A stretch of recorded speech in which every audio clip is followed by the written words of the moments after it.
Let me know if you can see my screen, okay?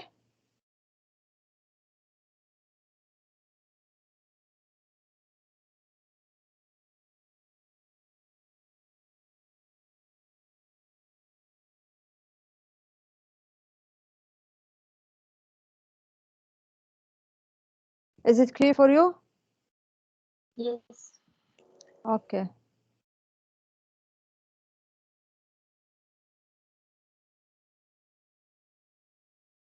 So today, inshallah, we're going to cover chapter 7,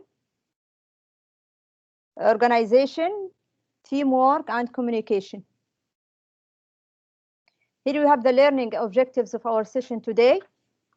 So in this class, inshallah, we are going to explain the importance of organizational culture, and we're going to define the organizational structure. Sorry? We can see now. We can see the chapters. Okay.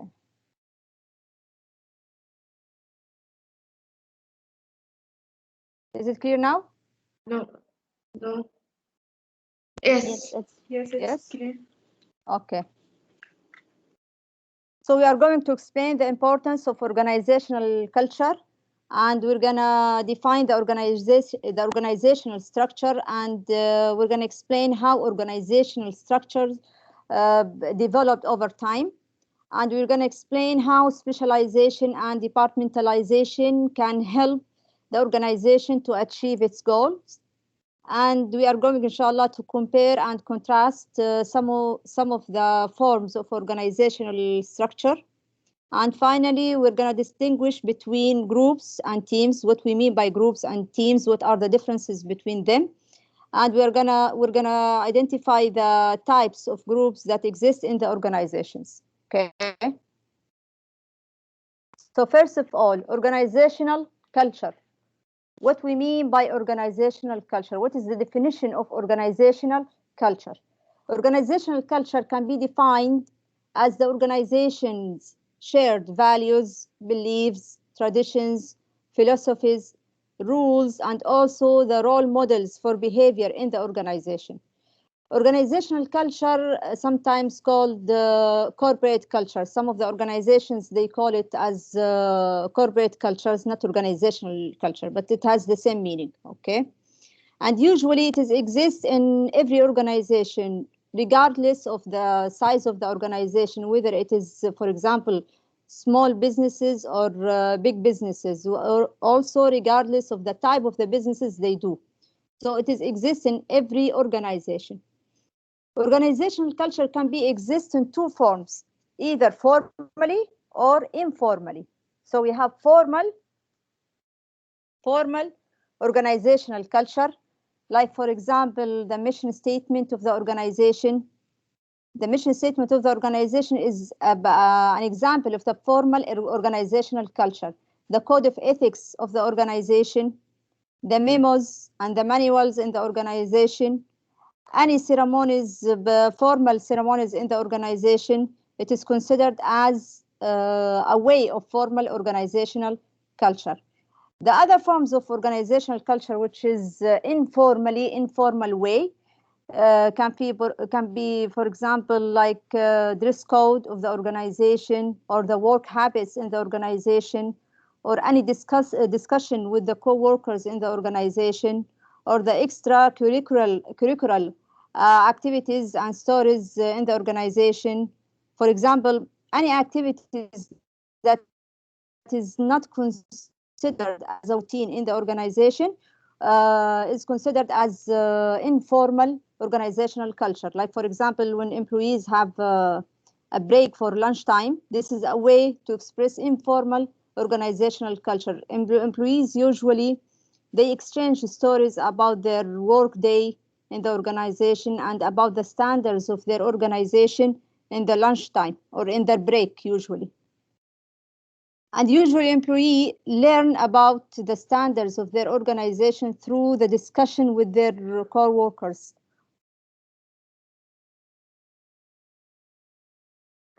Attitudes and behaviors associated with the corporate culture.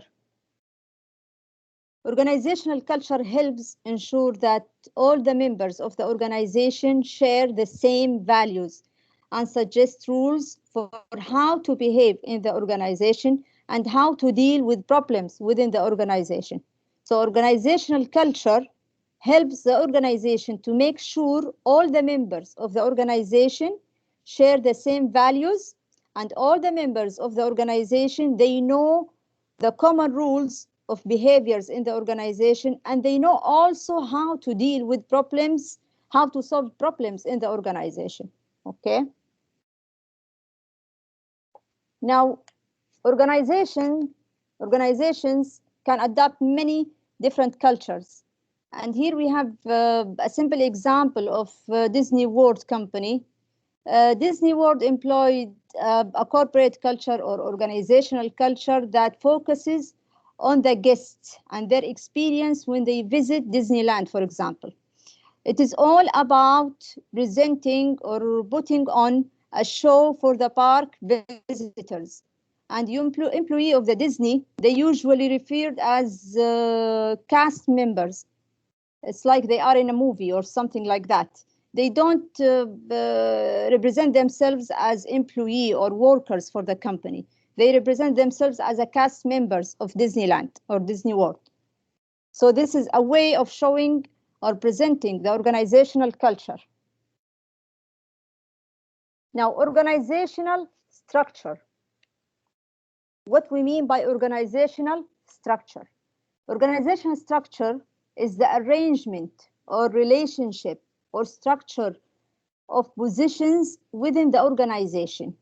Organizational structure shows how the organization is shaped or how the organization is structured. Okay. Organizational structure can help in terms of getting people to work together efficiently, and coordinating the skills of diverse individuals usually require careful planning of the organizational structure. Organization's structure develops when, for example, the managers assign work tasks to specific individuals or work group in the organization. Like, for example, department or units in the organization. You could, for example, you could assign tasks like promoting products in the market to the marketing department.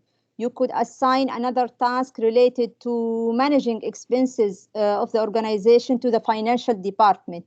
Okay. Now, what is organizational chart?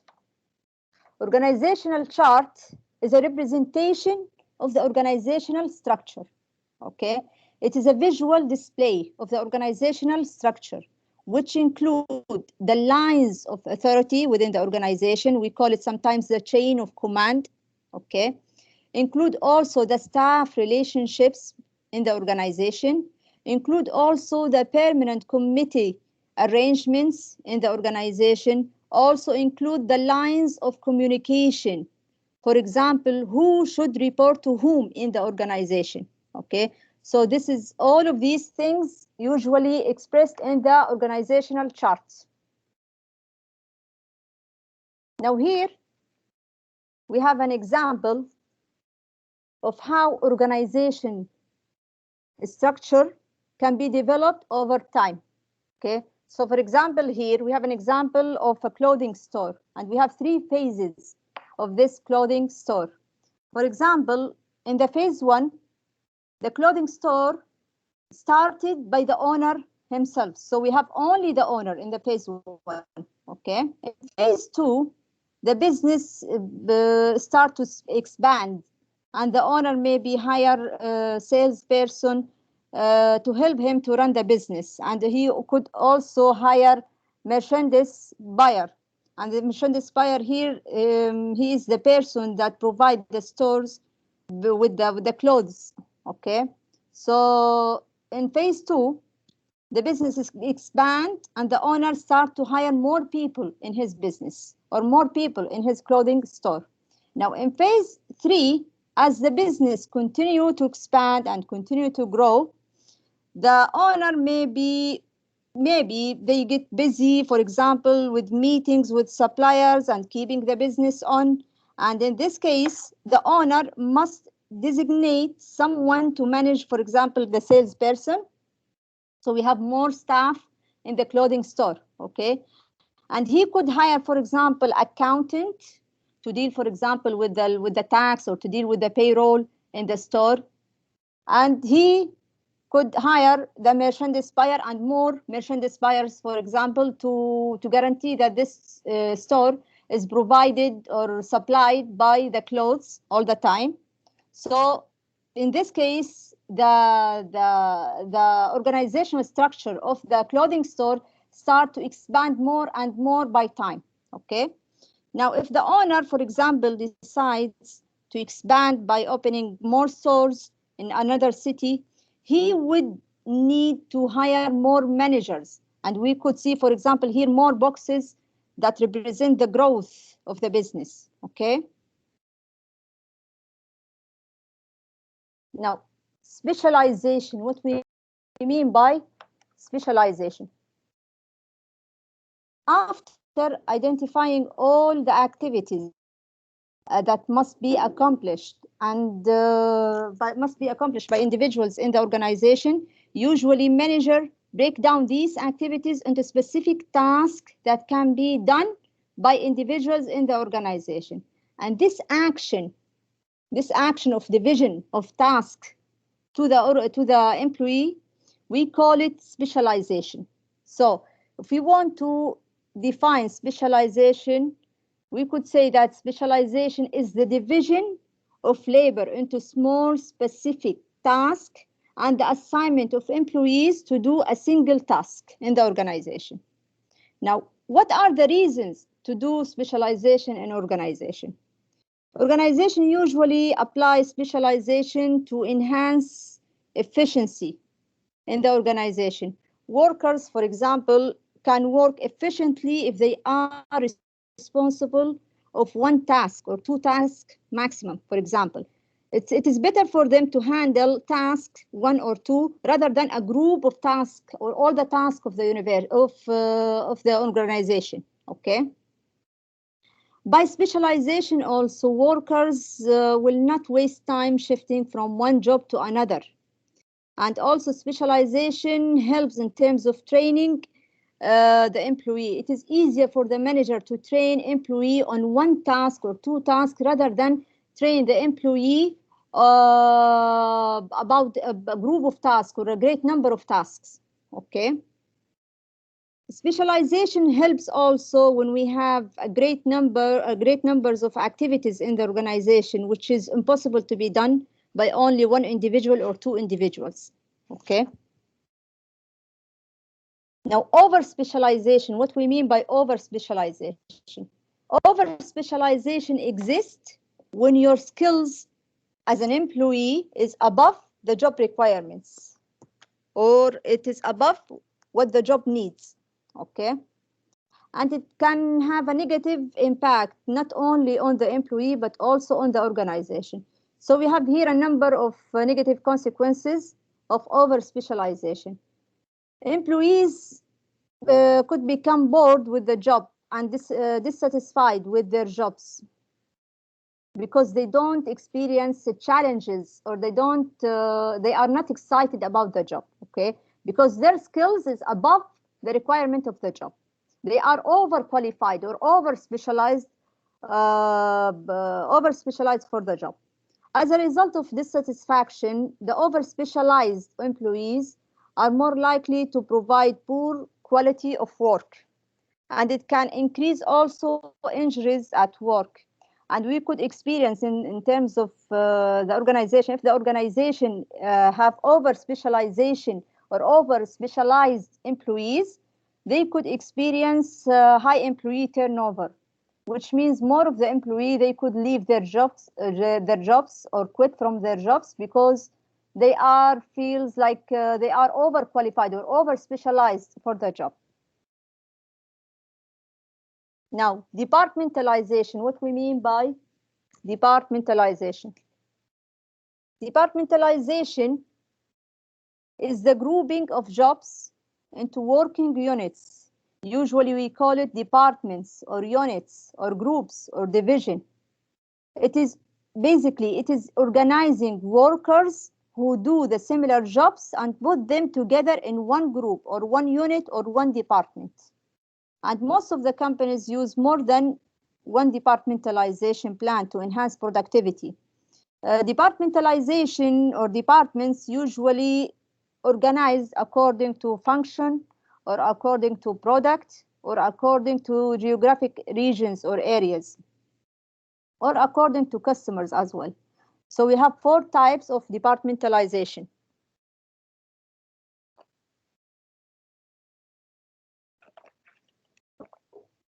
We have functional departmentalization, product departmentalization, geographical departmentalization, and customer departmentalization. Now we're going to talk about each of these types in more details. Functional departmentalization. As we said before, functional departmentalization is the grouping of jobs that perform similar functional activities, like, for example, finance, manufacturing, or operation, or marketing, or human resource, or for example, research and development, or distribution. We gather all the jobs that perform similar function activities in one department. So we have here, for example, the functional departmentalization. We have the president, and under the president, we have production department, we have marketing department, we have finance department, distribution department, research and development department.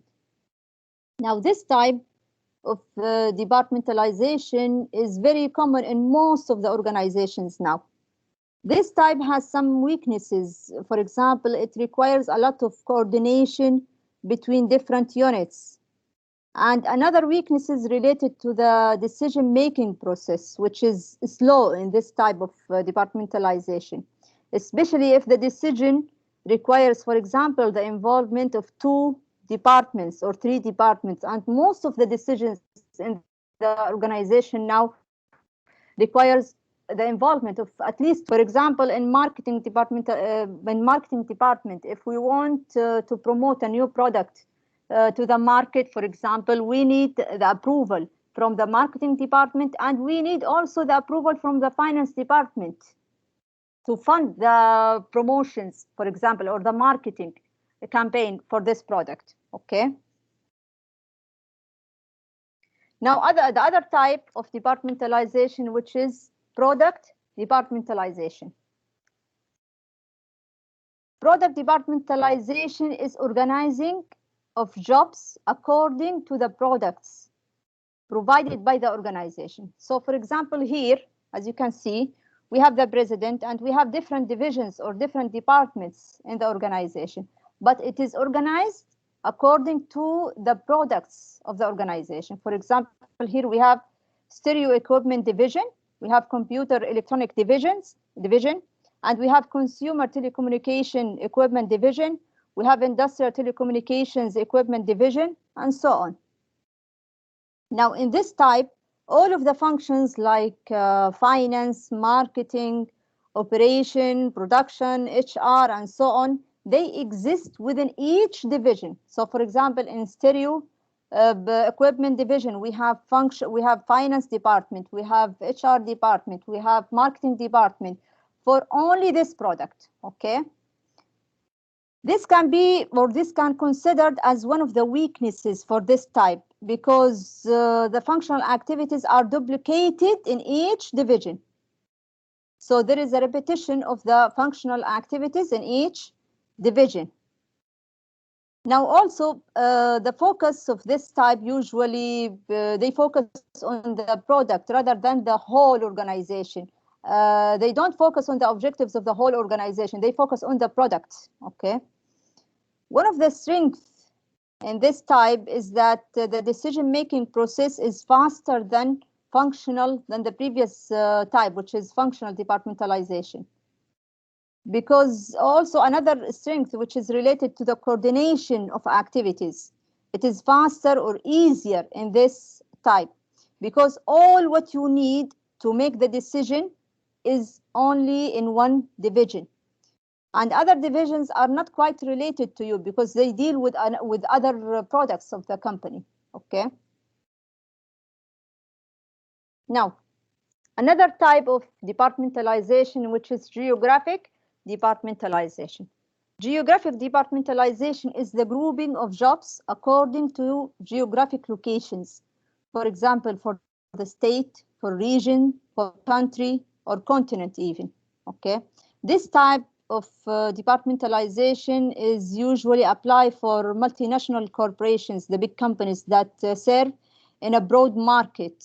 Okay, and for example, here we have the President International Operations, and under him we have the Pacific Basin Division, we have the European Division, we have the Latin American Division, we have the Middle East Division. Okay, here the functions are duplicated also among different divisions. So under the Pacific Basin, for example, we have the different functions, the different department of functions like marketing, finance, HR, and so on. Also for the European divisions, we have all the functions, marketing, finance, HR, research and development, and so on. Okay. Now, this type usually requires a large number of administrative staff required, for example, in Pacific Basin, in European, and Latin American, and Middle East. So we need a large number of administrative staff employed in this company. And also it requires effective control system to coordinate operations among different regions. Okay. Now, the last type of departmentalization, which is customer departmentalization. Customer departmentalization is the arrangement of jobs around the needs of various types of customers. You arrange the job, or you gather the jobs according to the customer's need. So for example, here we have product managers, and under him we have consumer food, we have industrial food. So we are fulfilling the customer needs. Okay, like for example, one of the famous companies, Procter & Gamble, they restructured their business recently according to the types of customers and their needs. For example, they have a global baby division, they have feminine and family care, they have a global beauty. So they focus the structure of their organization according to the customer's need.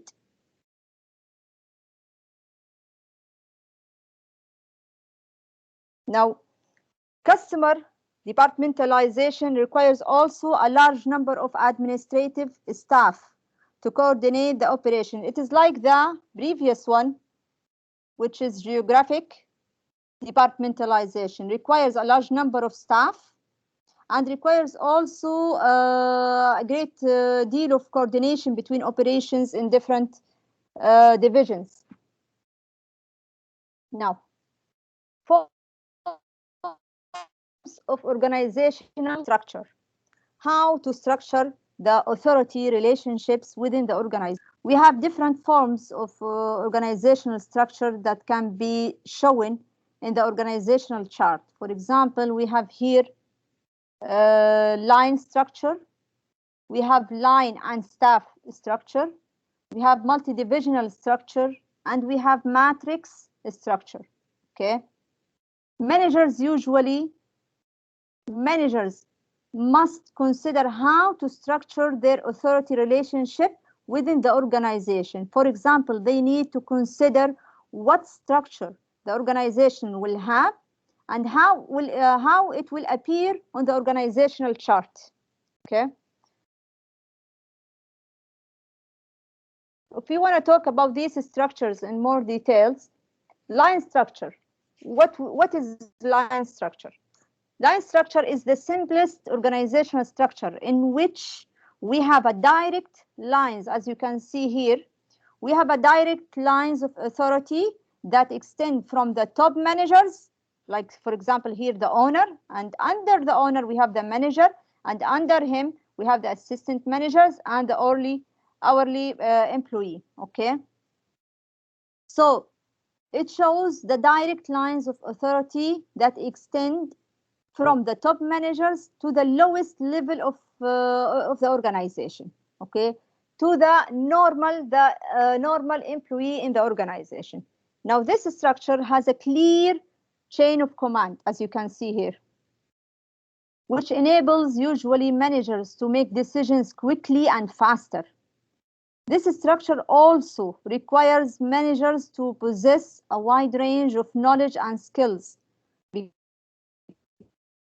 Because managers here, for example, he has only one person to consult him about the decisions in the organization. He can only consult the owner. He doesn't have so much of assistance or so much of employers to consult them with the decisions regarding the organization. Okay. Now, as we go with another structure, it becomes more complicated. So here we have in line and staff structure. In this type of structure, it has a traditional line relationship between the superiors and the subordinates, and also specialized managers. That's why we call it line and staff structure. Okay. We have a specialized managers that called staff managers who are available to assist the line managers. In this type of structure, the line managers, they focus on their area of expertise in the operation of the business. And the staff managers usually provide advice to the line managers and support to the line managers. Okay. They provide advice and support in terms of their specialization in specialized matter. Like, for example, line manager, like here, line manager, here we have a line manager who's the production managers, for example. Okay. He has two staff managers, which are engineering and human resource. They are specialized in engineering and human resource. These staff managers assist the production managers in topics like engineering, human resource.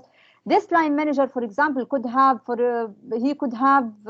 or 4 staff managers who are specialized not only in engineering and human resource. They could be specialized in finance, in marketing, in research and development and other areas. Okay. Now, this type of structure could face some problems like overstaffing, because you need to hire staff managers, a lot of numbers of staff managers to provide advice and support to the line managers.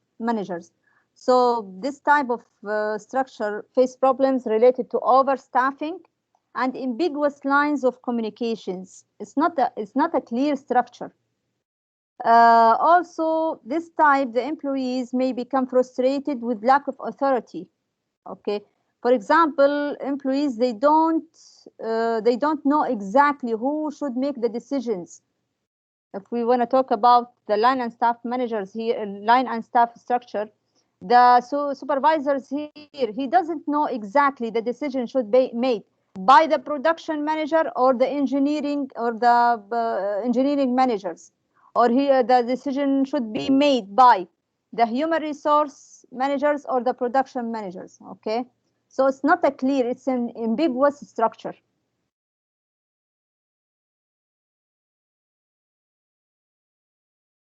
Now, another structure, which is multi-divisional structure. Multi-divisional structure is a structure that organizes department into larger groups called divisions, like having, for example, finance, marketing, and operation and HR in one division, which is operating, for example, in one geographical areas, for example, or related to specific products, for example, or a business in corporation, for example. Okay, this structure exists as organization grows. As the organization grows, larger and more diversified. Okay, divisions in this structure can be formed on the same basis as we said before, according to customers, according to product, according to geographical areas, or it could be a combination between these. It could be according to the product and also according to geographical areas. Multi-divisional structures allow delegation of authority and divisionalized work. For example, you can give up some authorities to managers who are responsible for the divisions to facilitate the work and to speed up the decisions-making process in this division. One of the weaknesses of this structure is that it can create duplication of work. As we said before, the functions could be duplicated or repeated in each divisions. Now here we have one of the complex structure which is called matrix structure. It is a structure that sets up teams from different departments. So for example, you set a team to handle a project, and this team consists from employee from marketing department, from finance, from HR, from research and development, from operation. You set up a team from different departments, thereby creating two or more intersecting lines of authority. And sometimes we call it project management structure, not matrix structure. This structure addresses issues that arise from growth and diversification and productivity and competitiveness. Okay, in this structure, the employee usually in the project, the employee in the project usually report to two persons. He reports to the manager, to the project of the manager of the project, and he reports also to the functional manager. Could be, and this functional manager could be finance if this employee from the finance department, or could be marketing manager if this employee from the marketing department. Okay. Here we have an example of the matrix structure. So for example, here we have the general manager or the CEO of the company. Okay. And under him, we have functional managers. Like, for example, we have here HR manager, we have marketing manager, we have finance manager, we have here operation managers. Okay. And we have here also the general project managers. Okay. The general project manager, under him, we have manager for project A, manager for project B, and manager for project C. And we have a number of managers related to each projects in the company. Now here we have a group of employees that comprises a team, and these employees could report to the functional manager and also report to the manager of the project itself. So for example, if we have here an employee in project A, he would report to the, for example, to the marketing manager. Okay, if this employee originally from the marketing managers, and he would report also to the manager of project A. And here we could have, for example, an employee from research and development department. He would report to the research and the manager of research and development department, and also report to the manager of project A. Okay, so each employee in this structure, he would report to two persons or two managers. Okay.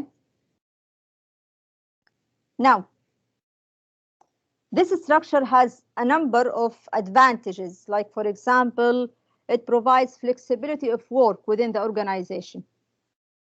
You can get the work done easily or in a flexible way by this structure.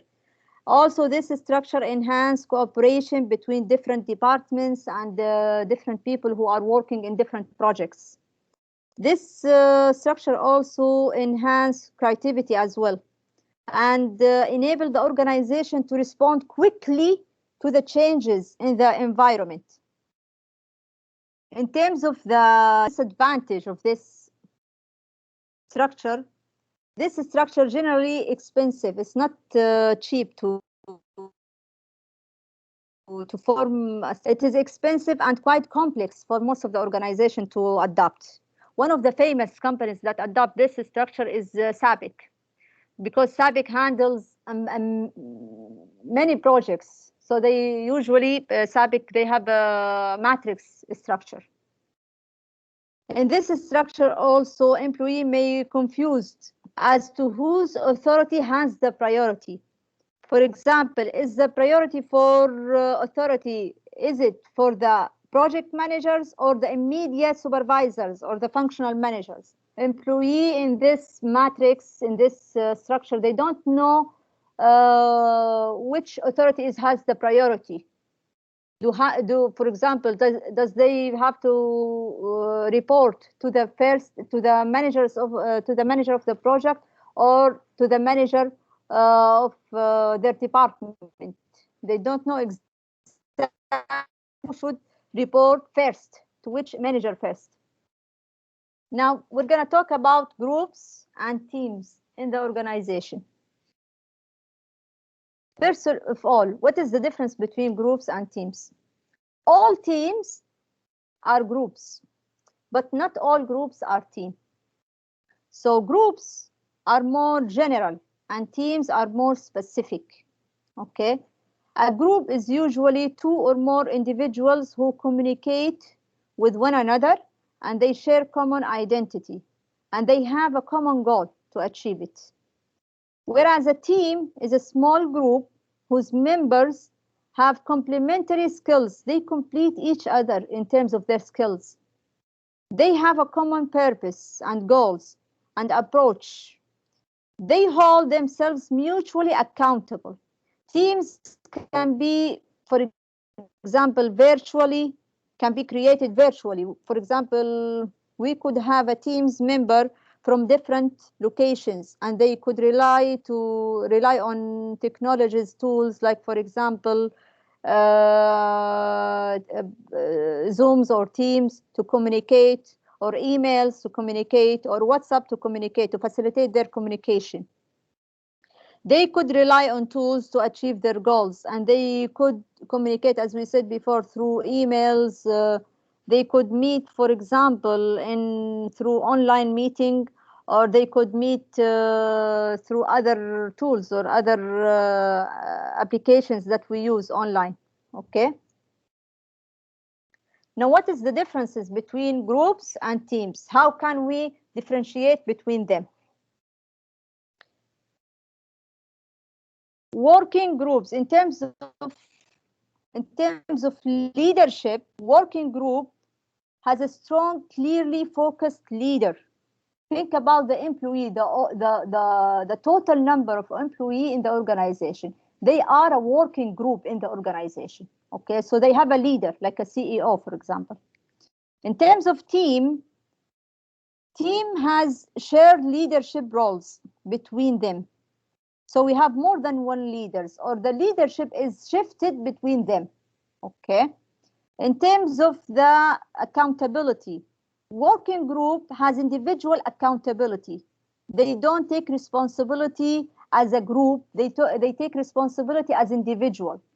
For example, if you are working in an organization, you are a member of a working team. You are a member of a working group. And you are responsible only for your work. You are not responsible for the other, for your colleagues' work. Okay. In terms of team, teams have individual and group accountability. So the members here, they are accountable for the team's outcomes. Okay. In terms of the purpose of working groups, has the same purpose as the broader organizational mission. Like the employees who are working who are working in the organization as a working group. In terms of team has a specific purpose that the team itself delivers. For example, certain goals to achieve. They have a specific goals. They want to approach it. In terms of work products, working groups creates individual work products. As I told you before, you are responsible about your work. Okay, so you are creating individual work products. Team creates collective work products. Team working, for example, on creating new products. Okay. Now, in terms of their meeting, working group runs efficient meetings. So they have agenda, they have specific meetings. Okay. In terms of team, they encourages open-ended discussion in their meetings, and they usually have active problem-solving meetings to solve problems they face. In terms of measuring the performance, working group usually measures effectiveness indirectly by its effect on others. For example, the financial performance of the organization, okay, or the productivity of the organization. But teams usually measure performance directly by assessing collective work product. Now, in terms of the nature of their work, working group discuss, decide, and then delegate the work, like in the organization, okay?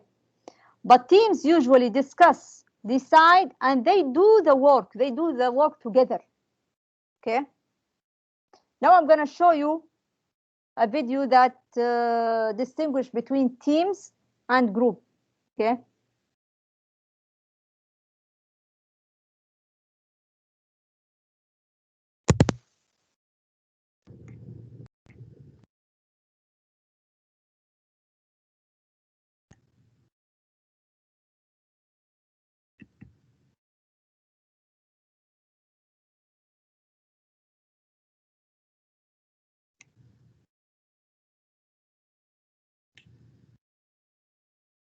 Is it clear? Yes.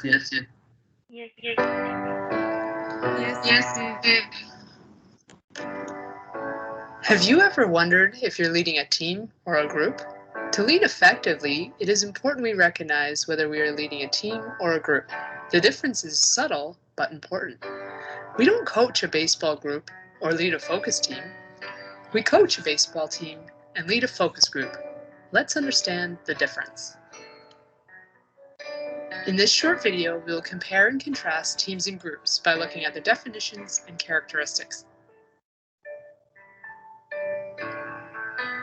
A team is a unit of 2 or more people who interact regularly and coordinate their work to accomplish a shared goal or purpose. The 3 key components being that teams are made up of 2 or more individuals. The individuals in teams work together regularly and they share a goal.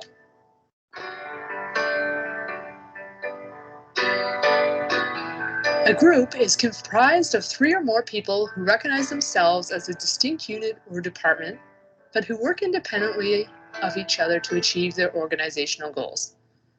Let's note that groups are made up of 3 or more individuals that work independently of one another toward their organization's goals. Let's delve a little deeper and contrast the characteristics of teams and groups.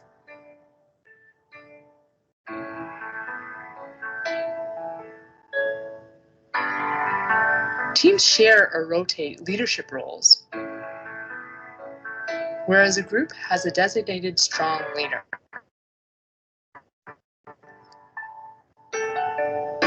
Teams possess accountability mutually as a team and as individuals. Individuals and groups generally only feel accountable for their independent work within the group. This may be due to the fact that when performance goals are set, teams set their goals themselves, whereas performance goals for groups are often set by others. Teams typically have a very specific vision or purpose, whereas the purpose of a group tends to be that of the organization.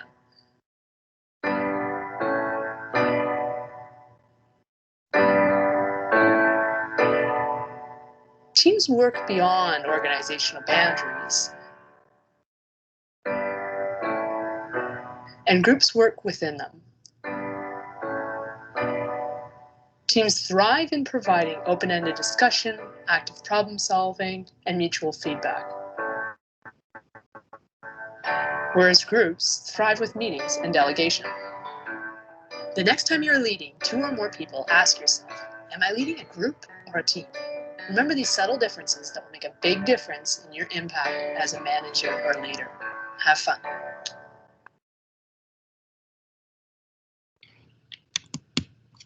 Clear?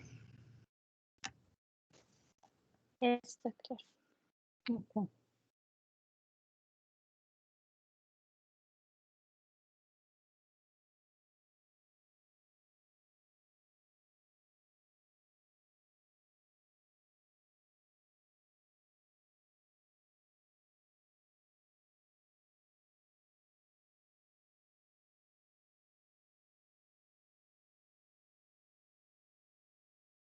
Now, here we have some forms of groups and teams in the organization that exist in the organization.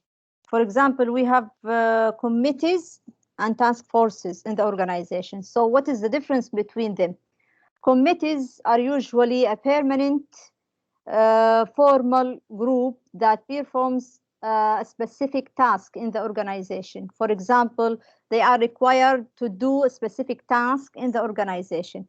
An example of committees in the organization, like compensation committee, finance committee, ethical committee in the organization. For example, ethical committee in the organization, they are responsible to form and develop and review also the code of ethics of the organization. Now, what is the task force or the task forces? Task forces are usually a temporary group of employees responsible for bringing about a particular change in the organization. They could come from all the departments in the organization or from all the levels in the organization. The membership of task force is based on the experience or the expertise rather than the position. The position of the person. Sometimes task forces is formed from individuals from outside the organization who has the expertise, for example. You could create, for example, a task force in the organization to address a problem in the organization, and you could require them to provide recommendations on how to solve this problem, okay? Now, we have here the types of teams in the organization. We have different types of teams. Here we have examples or types of teams that exist in the organization. We have first the project teams. So we have groups similar to the task forces, which normally run their operation and have a total control of the specific work project. They could be different. They could be from different functional areas. For example, to manage a project or to handle a project in the organization.